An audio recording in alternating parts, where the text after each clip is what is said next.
দারুণ একটি শাকের রেসিপি আপনাদের সঙ্গে শেয়ার করব। সেটা হলো লাউ শাক। বিভিন্ন রকম সবজি দিয়ে লাউ শাকটা চচ্চড়ি বানাবো।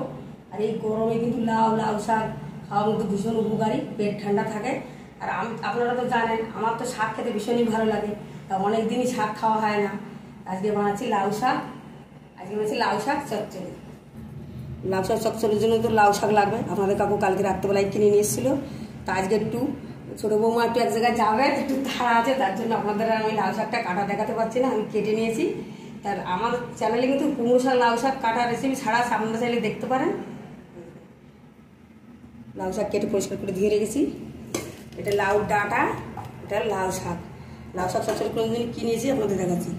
এখানে আছে ঝিঙে, বেগুন, কুমড়ো, আলু, কুঁদরি। এই সব কিছু দিয়ে আজকে হবে লাউ শাক চচ্চড়ি। সম্পূর্ণ নিরামিষ একটা রেসিপি চচ্চড়ি, খেতে কিন্তু দারুণ লাগবে গরম ভাতে। আর যেসব বন্ধুরা শাক খেতে পছন্দ করেন আজকের ভিডিওটা মিস করবেন না, অবশ্যই দেখবেন। আর ভিডিওটা ভালো লাগলে অবশ্যই একটা লাইক করে সাবস্ক্রাইব করে আমাদের পাশে থাকবেন। আসুন এখন রান্নাটা শুরু করি।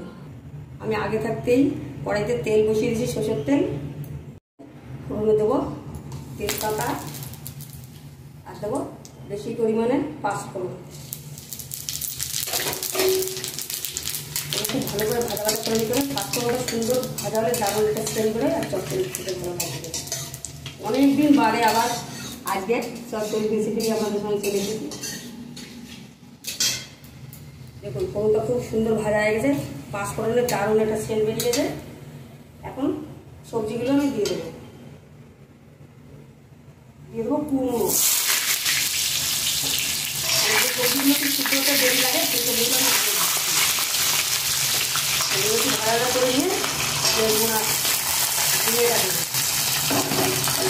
ঝিঙে আর বেগুনটা একটু তাড়াতাড়ি সিদ্ধ হয়ে যাবে।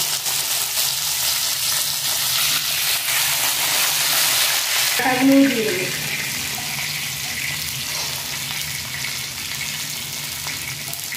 পরিমাণ মতন লবণ, হলুদ দিয়ে সব কিছু ভালো করে একটু কষিয়ে নেব। সবজিগুলো সিদ্ধ হতে একটু দেরি লাগে, সেই সবজিগুলো একটু আগে দিয়ে তেলে একটু ভাজা করে নিয়ে পরে ঝিঙে আর বেগুনটা দেবো, শাকটা দেবো। সব সবজিগুলো একটু ভাজা করে নিয়েছি। এখন এর মধ্যে দিয়ে দেবো বেগুন আর ঝিঙে, আর একবারে লাউ সবজিগুলো দিয়ে দেবো। দেখুন সব কিছুগুলো আবারও ভালো করে কষিয়ে নিয়েছি। এখন দিয়ে দেবো আদা বাটা। আদা বাটাটা ভালো করে মিশিয়ে নেব।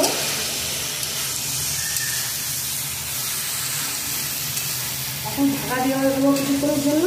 এই শাক থেকে যা জল বেরোবে এটাই চচ্চড়ি রান্না হয়ে যাবে। আর আমি চচ্চড়িতে জল দেবো না, শাক থেকে যা জল বেরোবে বেগুন থেকে ধুয়ে থেকে এটাই হয়ে যায়। কিছুক্ষণের জন্য চাপা দিয়ে দেবো। চাপা দিয়ে দিচ্ছি, চাপা দিয়ে আস্তে আস্তে চচ্চড়িটা বেশ কিছুক্ষণ ঢাকা দিয়ে রেখেছিলাম। মাঝে মাঝে তুলে একটু নেড়ে চেড়ে দিয়ে আবার ঢাকা দিয়েছি। বেগুন মানে সবজি থেকে যা জল বেরিয়েছে সেই জলেই চচ্চড়িটা রান্না হয়ে গেছে। সব কিছু খুব সুন্দর সিদ্ধ হয়ে গেছে। এখন এর মধ্যে দেবো এক চামচ ভাজা মশলা। এখানে সে জিরে, ধনে, শুকনো খোলা ভেজে একটা মশলা করে রেখেছি। চচ্চড়িতে এই মশলাটা দিলে দারুণ স্বাদ হবে, দারুণ ছিল।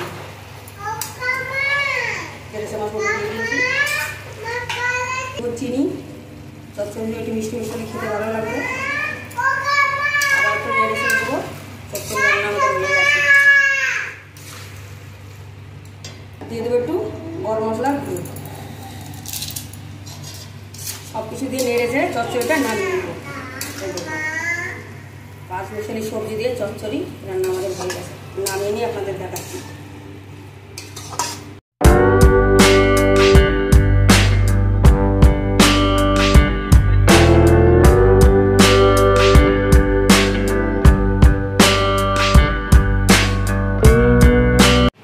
সবজি দিয়ে লাউ শাক চচ্চড়ি রান্না হয়ে গেছে।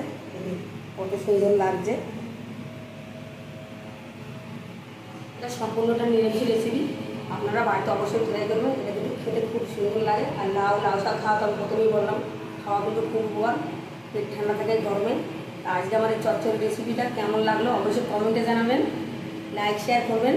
আর যেসব বন্ধুরা আমার চ্যানেল মানে ভিডিওটা ফেসবুক থেকে দেখছেন পেজটা ফলো করবেন, আর যারা ইউটিউব থেকে দেখছেন চ্যানেলটা সাবস্ক্রাইব করে এভাবে আমার পাশে থাকবেন। আর আপনারা যদি আমার কাছে কোনো রেসিপি দেখতে চান অবশ্যই কমেন্ট করে জানাবেন, আমি সেই রেসিপি দেখানোর জন্য চেষ্টা করবো কি অবশ্যই আমি দেখাবো। আপনার সঙ্গে থাকার জন্য সবাইকে অনেক অনেক ধন্যবাদ। দেখা হচ্ছে আপনাদের সঙ্গে পরের ভিডিও। আজকে তারা আজ বুঝতে পারছেন ছোটো মোবাইল থেকে যাবেন, যাই হোক আপনাদের সঙ্গে দেখা হচ্ছে পরের ভিডিও।